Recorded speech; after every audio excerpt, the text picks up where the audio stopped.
Assalamualaikum warahmatullahi wabarakatuh. Bertemu kita kembali untuk sesi yang kedua dalam musim PKPB ini Okey, macam biasa Ustazah guna buku ini, modul gemilang. Okey, untuk hari ini kita telah belajar latih tubi bagi modul gemilang. Okey, boleh tengok muka surat 14, 15 dan 16 bahagian ibadat. Okey, baik. Kita terus muka surat 14 nombor 1 bab istilah. Bab istilah bahagian ibadah. Okey, Ustazah teruskan. Baik, sebelum tu jangan lupa untuk belajar yang belum tekan subscribe, dialu-alukanlah tekan subscribe kat bawah tu sebagai support, sebagai sokongan untuk Ustazah buat banyak lagi video-video pendidikan Islam yang beri faedah kepada kamu dan semua pelajar lain insya-Allah taala. Okey, nombor 1. Okey, Ustazah baca pengertian. Lelaki beristeri lebih daripada seorang tetapi tidak lebih 4 orang isteri pada satu masa. Okey, apa dia istilah dia? Yes, poligami. Apa hukum poligami? Apa dia hukum dia? Harus. Kalau ditanya apa hukum? Harus.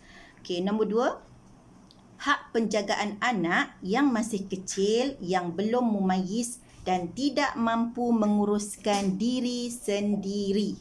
Anak tu dia belum balik lagi lah. Dia belum mumayyiz, dia masih kecil. Apa dia nama istilah di situ? Dia punya keyword situ hak penjagaan anak. Kamu boleh highlightkan hak penjagaan anak. Okey, jawapan dia hadhanah, hadhanah. Baik, kalau ditanya hukum, apa hukum hadhanah?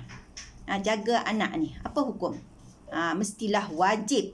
Jaga anak mestilah wajib. Kalau dia tak melakukan kewajipan jaga anak, apa hukum? Jatuh dosa.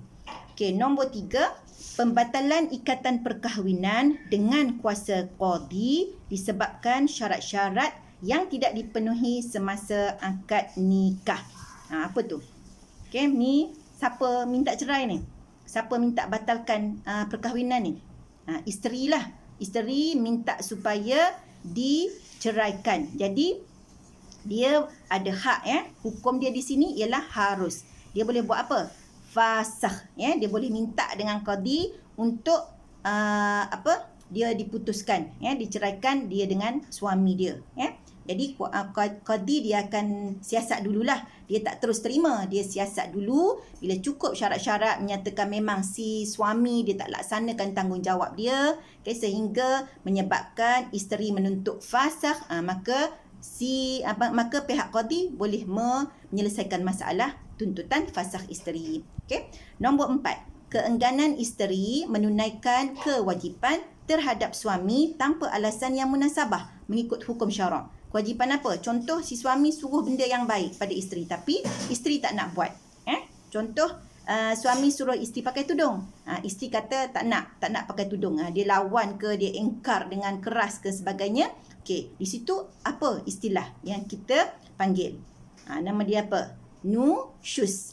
Jawapan dia nusyuz. Apa hukum nusyuz? Haram. Haram. Baik, nusyuz ni nusyuz ni, untuk menyelesaikan nusyuz, suami nak buat macam mana?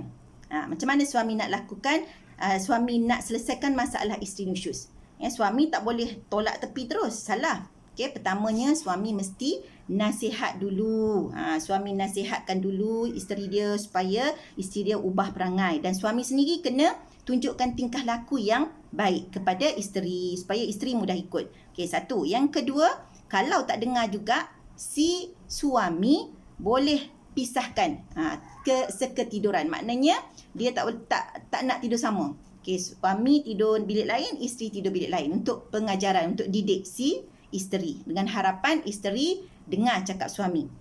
Dan yang ketiga, apa yang suami boleh lakukan kalau dah buat dua-dua tu tak jadi juga, si suami boleh pukul dengan cara mendidik. Bukan pukul menyakitkan pukul dengan mendidik. Istilah mendidik ni maknanya pukul dengan tak kuat lah. Kalau dalam Islam, kalau kita nak pukul tu, kita tak boleh angkat tangan macam tu. Kita ambil, kalau macam mana kita nak cek boleh ke tak, ambil satu buku letak dekat celah kita ni, celah ketiak. Okey, kalau buku tu kita angkat tangan, buku tu jatuh, tu salah. Cara tak betul. Buku tu tak boleh jatuh. Barulah kita pukul tu, baru ikut yang sebenarnya lah. Okey, pergi pada nombor 5. Memberikan sesuatu barang atau manfaatnya kepada seseorang. Barang atau manfaat itu perlu dikembalikan dengan jumlah yang sama. Apa dia tu? Contoh, saya pinjamkan kamu 50. Okey? Nanti kamu bayar kat ustazah balik semula 50 juga. Tu nama dia apa? Yes, bagus. Hutang. Kalau ustazah pinjamkan kamu 50, ustazah kata bayar dekat ustazah 100. Tu jadi apa tu? Itu adalah riba. Riba an-nasi'ah. Maknanya ada pertambahan ya. Okey, next kita pergi kepada nombor 6. Suatu barangan bernilai yang dijadikan cagaran oleh pemiliknya untuk mendapatkan pinjaman. Okey, keywords di situ ialah cagaran. Kamu boleh highlightkan cagaran. So apa jawapan dia? Gadaian. Okey, apa hukum gadaian? Gadaian ni hukum dia harus Okey. Okey, nombor 7.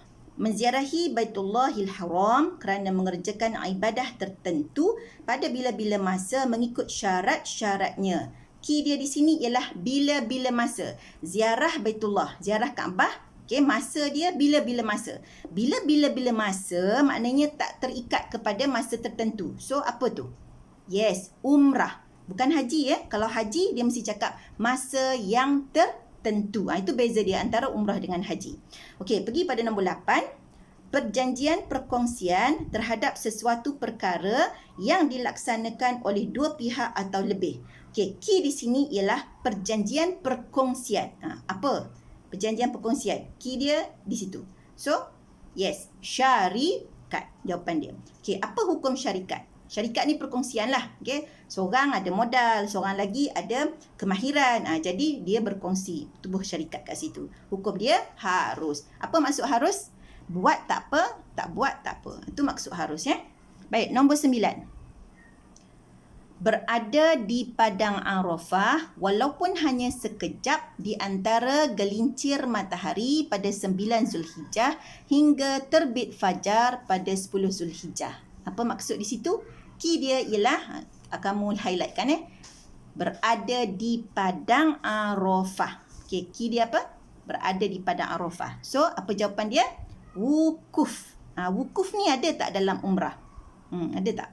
Tak ada Wukuf tak ada dalam umrah, tapi ada dalam ibadah haji saja. Baik, wukuf ni rukun ke wajib haji? Cuba jawab. Wukuf ni rukun ke wajib haji? Yes, wukuf ialah rukun haji. Baik, ustazah nak bagi tips satu Tips untuk kita lebih ingat rukun haji Okey, kamu catat, buat catatan. Okey, saya ambil akronim ni formula. Okey, akronim dia lepas ni kita tengok apa benda. Okey, formula dia macam ni. Nenek Wati tidak suka beli telur. Tulis Nenek Wati tidak suka beli telur. Okey, rukun haji ni dia ada 6 semua. Nenek N. N untuk niat. Okey, ingat dalam setiap ibadah kita dalam Islam, setiap ibadah rukun mesti ada niat. Jadi kalau ada soalan dia suruh letak rukun, first kali letak niat. Okey, niat. Okey. Nenek is niat, Wati wukuf. W tu wukuf, tidak tawaf, suka sa'i, beli bercukur, telur tertib. Tulis sikit tertib di kebanyakan rukun. Kalau tulis tertib saja pun boleh So boleh Nenek Wati tidak suka beli telur. Nenek niat, Wati wukuf, tidak telur, suka sa'i, beli bercukur, telur tertib. Bila kamu ingat dia punya formula ni, insya-Allah senanglah kalau ditanya apa rukun haji. Okey, ustazah ajar. Oh ya, Nenek Wati tidak suka beli telur. Nanti kamu ambil lah dia punya akronim dia, okey? Baik. 10. Mengelilingi Baitullah sebanyak 7 kali dengan syarat-syarat tertentu untuk beribadat kepada Allah Subhanahu wa taala. Key dia mengelilingi Baitullah 7 kali. Okey, jawapan dia apa? Yes, tawaf. Tawaf. Baik, ustazah nak tanya, tawaf ada berapa? Buat catatan sikit. Tawaf ada berapa? Okey, sebut. Yes, tawaf ifadah. Dalam kurungan ataupun slash rukun. Tawaf ifadah, tawaf rukun. Okey, satu. Yang kedua, tawaf selamat datang. Ataupun nama Arab dia, tawaf kudum. Dah sebut dah, dah ajar dah ni. Okey, lagi. Tawaf apa lagi? Tawaf wada'. Tawaf selamat tinggal. Lagi? Tawaf sunat.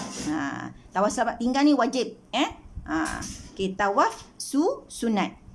Okey, tawaf sunat apa? Tawaf yang contohlah kita dalam waktu-waktu free biasa, okey, waktu duha kita nak buat tawaf, kita buatlah tawaf. Tu maksudnya kita dapat pahala sunat, tawaf sunat. Baik, Ustazah nak tanya lagi satu. Tawaf ni boleh buat sikit-sikit tak? Ataupun kena buat lamsam 7 kali? Apa tu? Cuba fikir. Saya bagi masa 1 saat. Tawaf ni macam ni. Dia boleh kita buat, contohlah kita buat 2 kali, 2 round. Okay, kita stop sebab kita penat. Okay, kita balik tidur. Besoknya, pagi esok, selesai solat subuh, kita sambung tawaf untuk round yang ketiga, 4, 5, 6, 7. Boleh, dia tak ada masalah. Tapi lagi afdal kalau kita keseluruhan 7 kali round. Okay? Baik, next. Nombor 11. Menyembelih binatang ternakan al-an'am yang dilakukan pada hari Aidil Adha atau hari-hari tasyrik dengan tujuan beribadat kepada Allah Subhanahu wa taala. Okey, key di sini ialah binatang ternakan al-an'am, menyembelih. 1. Key kedua, hari Aidil Adha. Key ketiga, hari tasyrik. Hari Aidil Adha. Apa maksud hari Aidil Adha? Apa maksud? Aidil Adha ni hari raya haji lah, hari korban. Okey, hari tasyrik bila? 11, 12, 13 dan 14. Sebenarnya hari raya Aidil Adha ni keempat-empat tu semuanya adalah hari raya Aidil Adha. Okey? Sebab tu kita boleh korban pada hari ke-13, kita boleh buat korban dalam tempoh 4 hari tu. Okey, so jawapan dia apa? Yes, korban. Jangan jawab sembelih pula sebab dia dah cakap dah hari Aidil Adha. Okey, yang ke-12, sejenis terbitan yang dikeluarkan oleh syarikat sebagai alat pemilikan.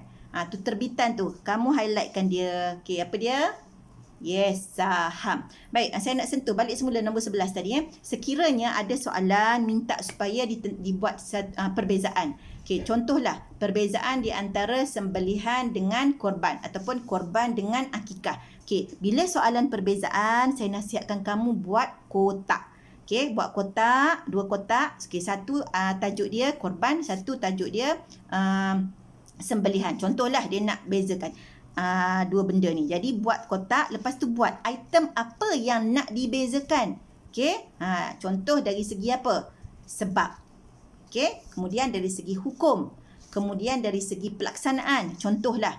Kemudian dari segi binatang. Okey, contoh. Jadi kalau sembelihan dengan korban dia tak ada beza dari sudut binatang sebab semua kena binatang al-an'am. Kalau binatang apa maksud binatang al-an'am? Binatang ternakan. Binatang yang jinak yang kita ternak. Apa dia binatang dia? Sebut sikit. Unta, lembu, kerbau, kambing, biri-biri. Selain daripada 5 jenis ini, dia tak dikira sebagai korban. Kalau dia menyembelih pelanduk ataupun rusa, boleh tak dikira korban? Boleh tak? Tak boleh sebab dia adalah binatang liar. Okey? Jadi key di sini, kalau ada soalan perbezaan, kamu buat kotak dan tentukan apa yang nak dibezakan antara 2 benda yang disoal tu. Okey? Itu tips untuk soalan perbezaan. Baik, kita pergi kepada soalan 13. Menghilangkan nyawa binatang yang halal dimakan dengan cara memutuskan urat halkum dan urat marikh dengan menggunakan alat yang tajam dengan niat kerana Allah SWT. Okey, menghilangkan nyawa. Key dia di situ. Apa jawapan? Sembelihan, akikah, korban, mana satu? Yes, sembelihan jawapan dia. Okey. Baik, Ustazah nak tanya sikit urat halkum. Buat catatan sikit. Apa maksud urat halkum? Apa beza urat halkum dengan urat marikh? Dua-dua ni kena cut dia. Halkum urat untuk pernafasan. Marikh urat untuk makanan, salur makanan.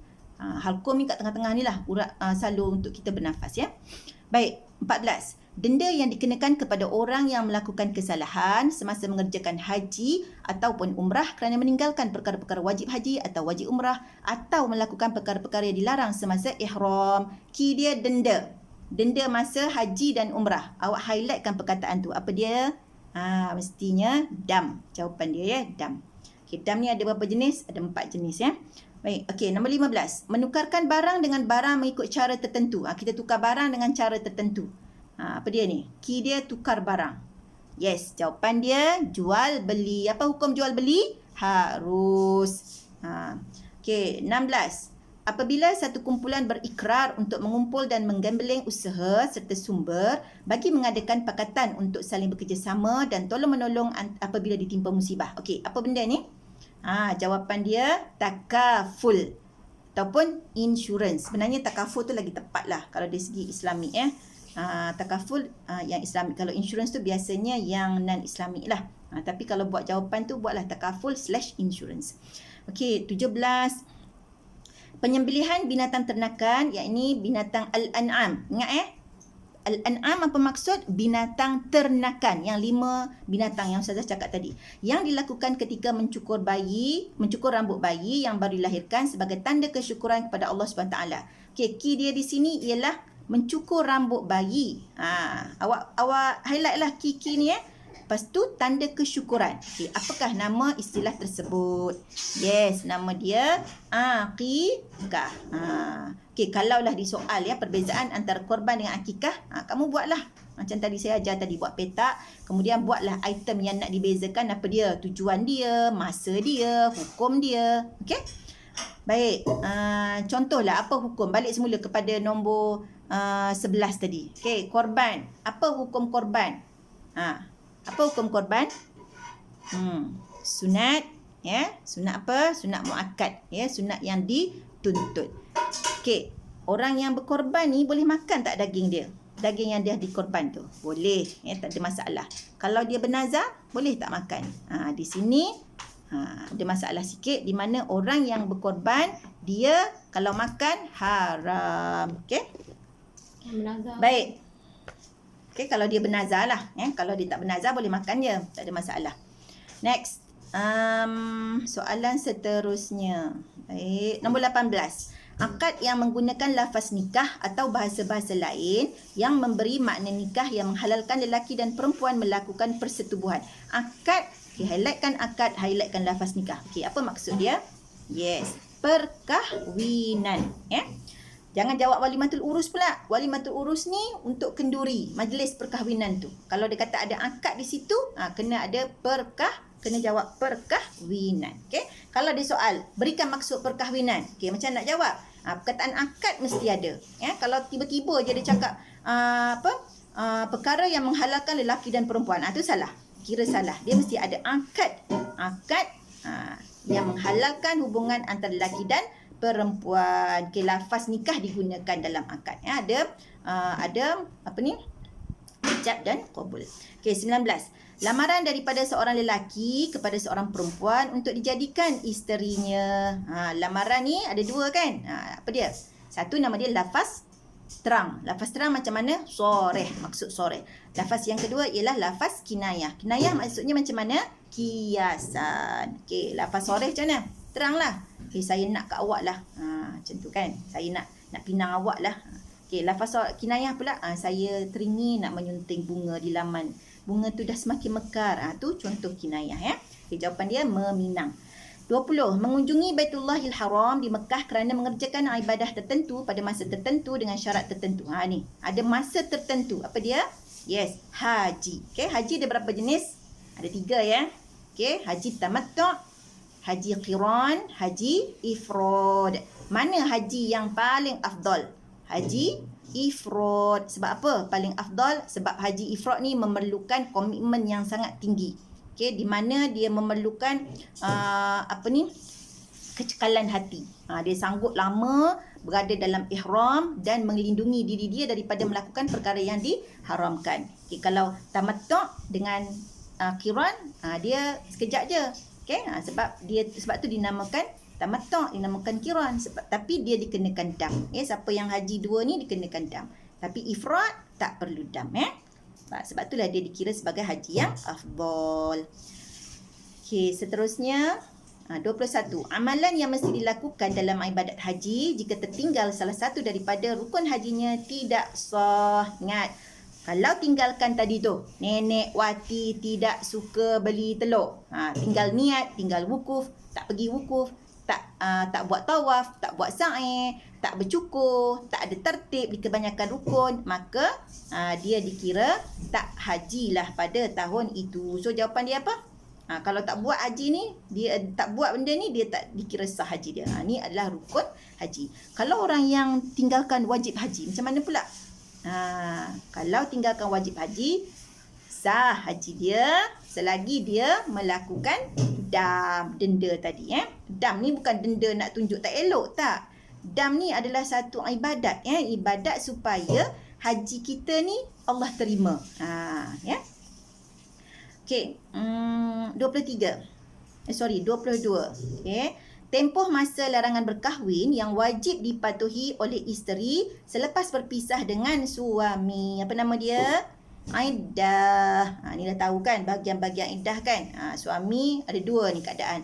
Suami meninggal satu, suami cerai hidup, cerai mati, cerai hidup. Jadi tempoh larangan untuk dia berkahwin dengan orang lain, lelaki lain dalam tempoh ni dipanggil iddah. Nanti boleh semak balik, cek balik ada nota yang kita bagi. Sebelum-sebelum ni cek balik iddah tu macam mana, banyak jenis dia. Okey, 23. Melakukan ibadah haji bagi pihak orang lain. Ni apa? Kenapa kena lakukan ibadah haji pada orang lain? Mungkin sebab kesihatan, dia tak boleh pergi haji lagi. Mungkin dah mati ataupun dah meninggal tapi tak buat haji lagi. Nama dia apa? Upah haji ataupun nama lain badal haji. Apa hukum dia? Harus hukum dia. 24. Sumpah suami yang disertakan dengan laknat daripada Allah SWT untuk menafikan nasab. Suami dia bersumpah. Dia kata kalau aku bohong, laknat ke atas aku. Sebab apa dia bersumpah? Dia sumpah, dia kata ni anak, contohlah, anak yang isteri aku lahirkan ini bukan anak aku. Dia pun bersumpah. Okey, dia bersumpah, dia kata kalau tak betul ni laknat ke atas aku. Tu nama dia apa? Li'an. Bukan lian, li'an. Okey. Berapa kali dia sumpah? 4 kali sumpah. Kalau dia tak sumpah, apa akan berlaku? Dia tak ngaku tu anak dia. Dia tuduh suami dia, isteri dia berzina. Apa akan jadi pada dia? Qazaf. Di mana dia dalam hukum Islam, dia boleh dikenakan 80 kali sebatan. Jadi dia nak elakkan 80 kali sebatan, dia bersumpah laknat ini. Di mana dia bersumpah li'an. Okey, jelas ya? Okey, 25. Bergunting rambut sekurang-kurangnya 3 helai. Bergunting rambut ataupun bercukur. Ni apa ni? Wajib haji ke rukun haji? Yes, ini adalah rukun haji. Rukun haji. So, apa dia ni? Bercukur lah istilah dia. Okey, apa simbolnya? Simbolnya ialah untuk menyatakan kita ni suci. Okey, suci daripada sifat-sifat mazmumah. Apa maksud sifat mazmumah? Mungkin boleh keluar soalan tau. Sifat mazmumah, sifat mahmudah. Mazmumah apa? Mazmumah ialah sifat-sifat keji. Apa sifat keji? Kamu tahulah sifat keji kan? Sifat mahmudah. Mahmudah ialah sifat yang terpuji. Okey? Baik, 26. Suami menyamakan isterinya atau mana-mana anggotanya dengan ibunya atau dengan mana-mana perempuan mahram baginya. Okey. Apa hukum perbuatan zihar? Saya bagi terus jawapan. Jawapannya ialah zihar. Okey, dia menyamakan isterinya. Maka dia telah melakukan zihar kepada isteri. Contoh, tapi di tempat-tempat yang boleh menimbulkan syahwat lah. Contoh dia kata, kau ni bila bila awak menyapu kan, punggung awak macam mak saya. Bila dia cakap macam tu, jatuh zihar. Jadi perbuatan dia itu haram. Di mana dia tak boleh lagi tidur sekatil, dia tak boleh bersama lagi dengan isteri dia. Okey, 27. Perjanjian untuk memiliki manfaat atau faedah dari suatu barang yang diterima orang lain dengan bayaran yang sesuai dengan perjanjian yang telah ditentukan. Okey, di sini kamu highlightkan memiliki manfaat ataupun faedah. Okey, apa dia?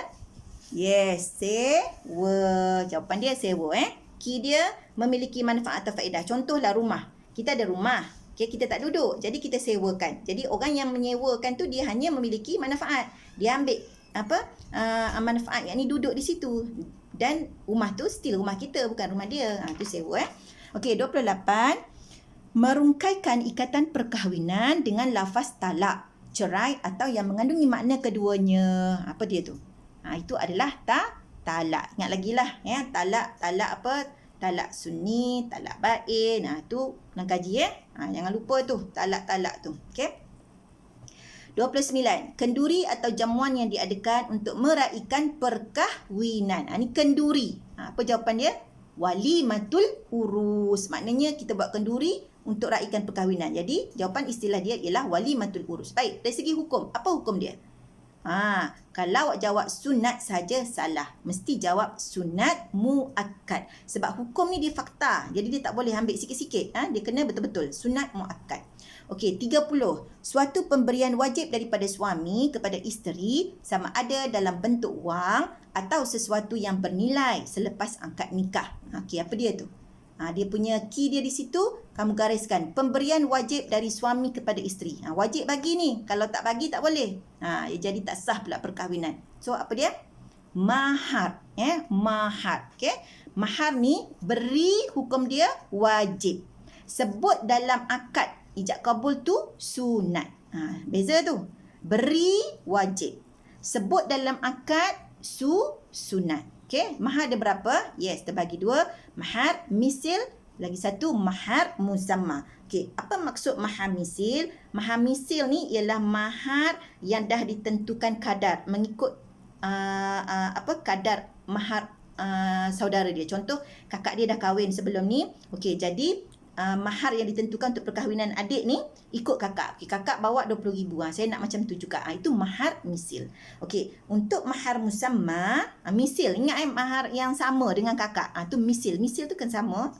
Baik, mahar musamma, mahar yang ditentukan kadarnya dan dipersetujui oleh dua-dua pihak. Contohlah bila majlis bertunang tu, si ayah tentukan, kami dah bincang, kami suami isteri satu family bincang, kami nak pihak lelaki bawa mahar sebanyak RM20,000. Oh, sekarang mahal mahal jangan main-main Okey, jadi waktu tu kena bawa RM20,000. Contohlah.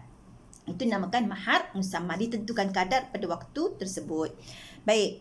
Kita terus pergi kepada 31, sempadan tempat atau masa yang ditentukan untuk berniat ihram, haji atau umrah. Sempadan tempat. Apa dia tu? Yes, miqat. Miqat ada berapa? Miqat ni sempadan. Kamu dia punya highlightkan nak perkataan sempadan Okey, miqat ada 2. Satu miqat makani, yang kedua miqat zamani. Makani tu apa maksud dia? Miqat di tempat kita nak berniat. Kalau zamani, masa. Masa yang ditentukan bila kita nak berniat. Okey, miqat ni rukun ke? Rukun haji atau wajib haji? Jawab. Apa dia? Rukun tak ada lah. Ingat tadi tu. Apa dia tadi? Nenek Wati tidak suka beli telur. Tak ada situ mikot. So dia jadi wajib haji. Okey, 32. Keluar dari ihram haji atau umrah. Dia keluar. Maknanya dah selesai. Nama dia apa? Bercukur salah. Nama dia apa? Tahallul. Tahallul ni maknanya dah selesai. Dia keluar daripada ibadat haji atau umrah. 33. Amalan yang wajib dilakukan oleh setiap orang yang mengerjakan ibadat haji. Jika tertinggal salah satu hajinya sah, tetapi dikenakan dam mengikut kadar yang ditentukan. Baik, bila sebut je dikenakan dam. So, apa dia tu? Rukun haji atau wajib haji? Atau sunat haji? Ingat, dam wajib haji. Wajib haji. Baik, kalau ada dam tu awak highlightkan kat situ. Baik, 34. Berulang alik dari Bukit Safa ke Marwah sebanyak 7 kali. Safa, Marwah 1 kali. Marwah, Safa 2 kali. Dan seterusnya sehingga 7 kali. Dia start di Safa, dia selesai mesti di Marwah. Baru cukup 7 kali. Okey, apa nama tu? Sa'i. Apa sebenarnya rahsia sebalik sa'i tu? Ni apa ni? Tentang apa? Cek balik sejarah. Di mana Siti Hajar, dia mencari air, berulang alik mencari air untuk Nabi Ismail anaknya pada waktu itu. Jadi masa kita beribadat sa'i ni patutnya kita merasa sangat betapa hebatnya Siti Hajar. Okey, 35. Perceraian antara suami isteri dengan lafaz talak atau khulu' dengan bayaran tertentu, yakni tebus talak. Okey, awak highlightkan khulu', highlightkan bayaran. Tanda. Okey, apa kat situ? Jawapan dia khulu'. Jawapan tu dah ada kat situ. Khulu' lah jawapan dia. Okey? Di mana isteri dia nak bercerai. Suami tak kasih. Suami tak nak. Last suami kata, okeylah kalau nak sangat cerai, kamu bayar kat saya RM50,000. Isteri carilah duit. Bila cari, dia cukup duit, dia bayar. Berlakulah proses macam-macam. Adalah beberapa proses lain. Jadi pada waktu itu, maka suami ceraikan isteri lah, ya. Khuluk. Okay, dengan ada bayaran tertentu. 36. Suami mengambil isteri kembali yang telah diceraikan ke pangkuannya. Apa tu? Rujuk. Ingat, rujuk ni untuk cerai apa? Talak apa? Talak 1 dan talak 2 sahaja. Kalau talak 3 boleh rujuk tak? Tidak. Dia kalau siapa-siapa yang ceraikan isteri talak 3, si isteri mesti kahwin. Lepas tu berlaku bersama, kemudian cerai balik. Barulah dia boleh kahwin. Kahwin dengan suami pertama tadi. Okey, itu saja. Ustazah harap sangat apa yang Ustazah bagi pada kamu ni bermanfaat, ya, insya-Allah. Biasanya soalan-soalan dia tak lari. Inilah soalan-soalan yang akan keluar, insya-Allah, ya. Okey, jangan lupa tengok sampai habis ni. Okey? Dah habis ni, jangan lupa siapa tak tekan lagi subscribe kat bawah tu, tulisan merah tu, siapa yang tak merah, ada merah lagi tu, kelabukan dia, hilangkan warna merah tu, ya, tekan dia. Support Ustazah untuk Ustazah bina video-video untuk video dia macam ni lah, untuk mengajar pelajar-pelajar supaya pelajar memperolehi kejayaan cemerlang dalam pendidikan Islam SPM A+ dalam tangan, insya-Allah. Sekian. Assalamualaikum warahmatullahi wabarakatuh.